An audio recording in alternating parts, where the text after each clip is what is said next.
So before you waste another minute slaving away training your arms in the gym because you're trying to get rid of arm fat, hear me out in this video because I'm going to give you metabolic ways to fix your arm fat. Okay, here's the thing. Women a lot of times deal with upper arm fat. A lot of times it's just genetically where it gets stored. But that doesn't mean that you can't take measures to fix it. If you understand the thyroid, if you understand when to train, if you understand just specific hormonal balances, we can fix this issue or at least make it a little less impactful so you can feel a bit better about yourself. So we're going to dive into 7 ways to at least reduce the appearance of arm fat and hopefully get you to burn some body fat in the process throughout your entire body so you just feel good about yourself.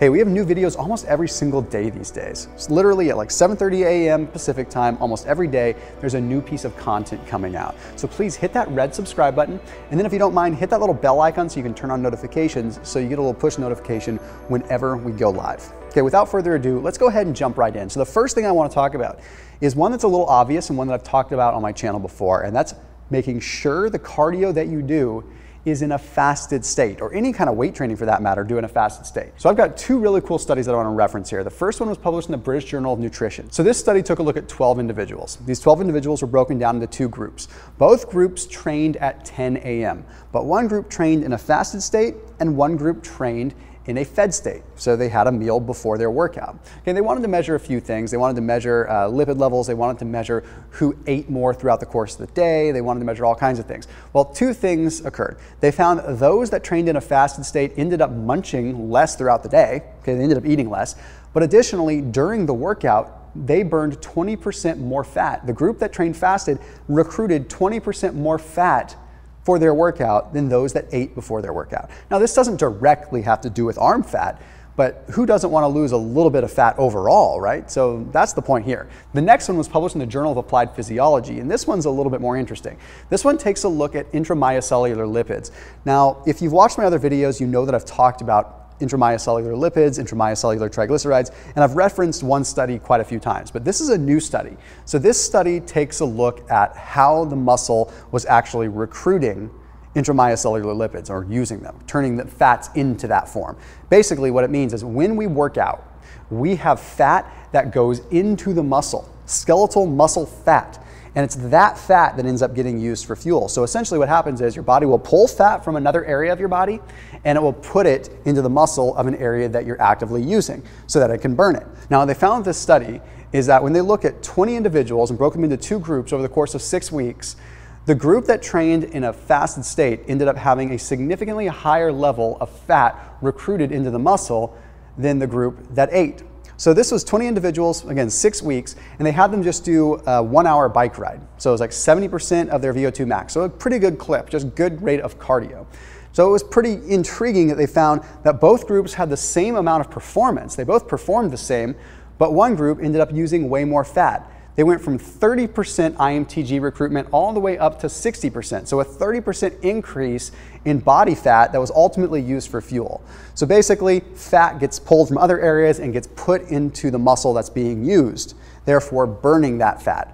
When you're in a fasted state, your body has no choice but to burn fat that is in its body. Okay, you're not breaking down muscle. The next one is going to be upper body high intensity interval training. Okay, high intensity interval training as is great. Okay, we're talking about doing like 1 minute on, 30 seconds off, 1 minute on, 30 seconds off. But when you do it in the upper body, you get even more powerful results.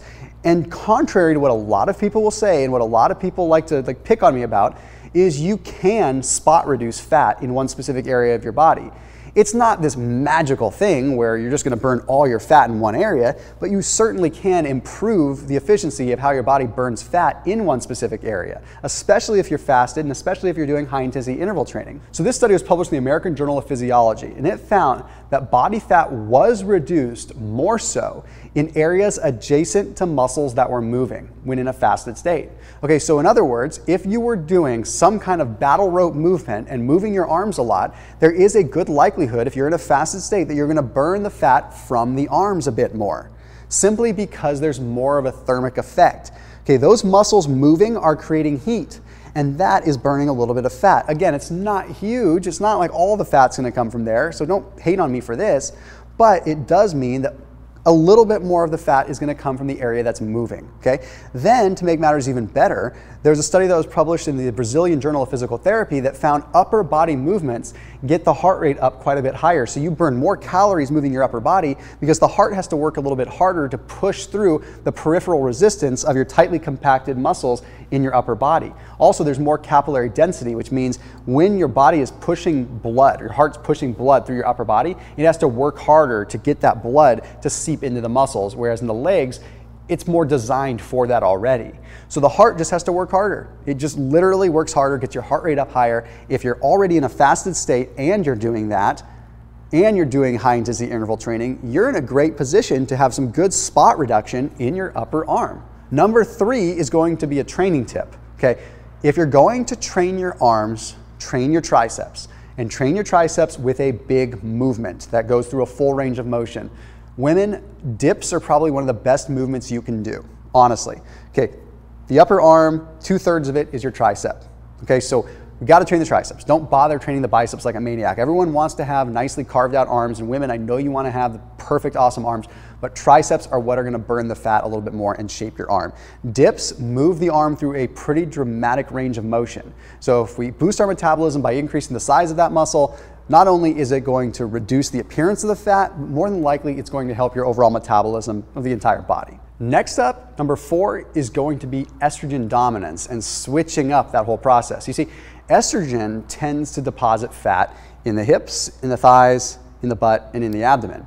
But a lot of times we see it apply in the chest as well. Okay, so if you have a high degree of estrogen, a lot of times you store a lot of fat in the breast tissue and just in the chest. Well, that leaks up into the upper arm. If you have a lot of fat up here, more than likely your very upper arm, almost in the shoulder region, ends up gaining a little bit of fat.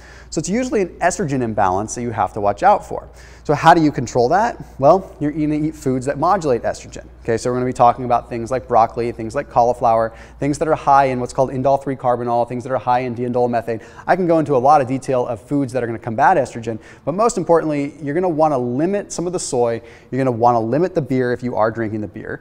And if you understand why, then it makes a little bit of sense. We have these things called anti-lipolytic adrenergic receptors. Okay, these ALAs, for lack of a better term, anti-lipolytic adrenergen receptors, they are in the fat tissue, predominantly in the visceral fat. So normally, if we have a high degree of estrogen and then we overeat, it has a high likelihood of going to the abdomen. But this can spread, again, to the thighs, to the hips, and again into the chest. So although most of it's in the abdomen, we can at least hypothesize that a good majority is going to leak out into other areas of the upper body.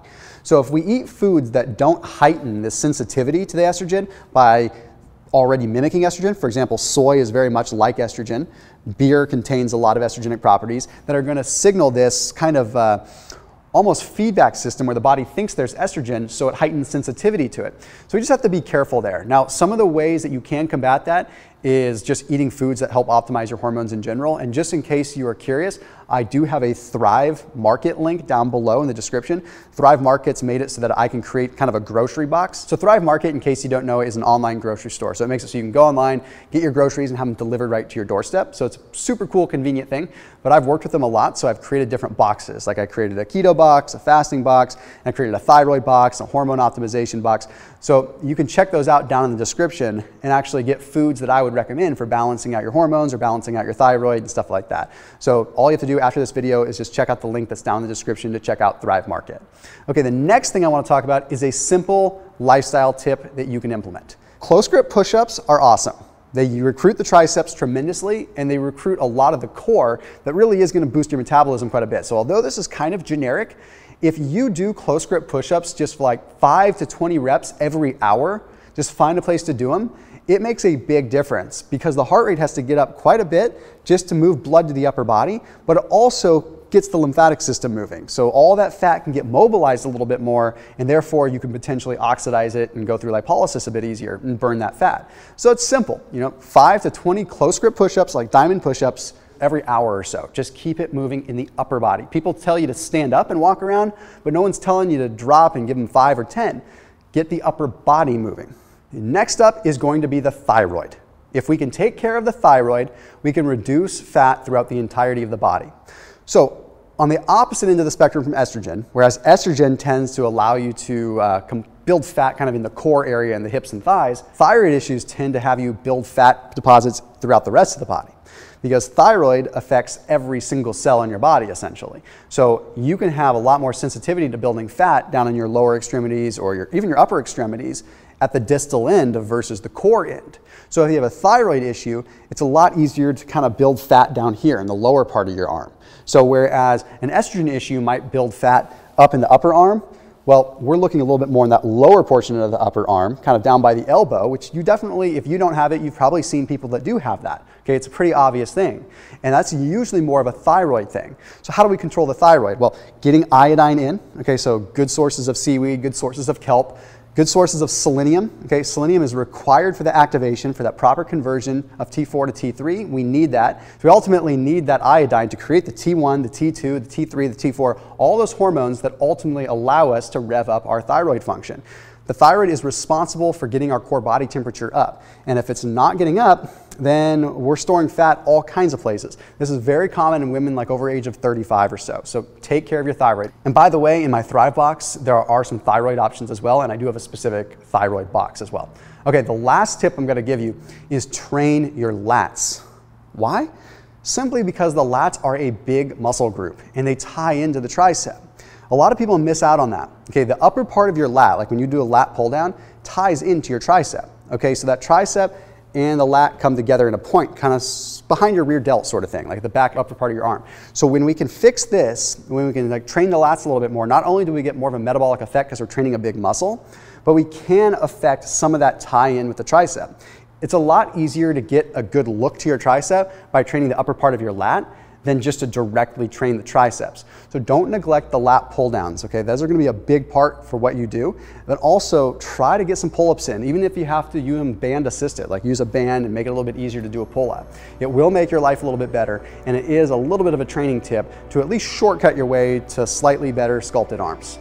Hey, as always, make sure you're keeping it locked in here on my channel. And if you like this video and you want more of this style of content specifically for women, then make sure you let me know down in the comment section below. See you soon.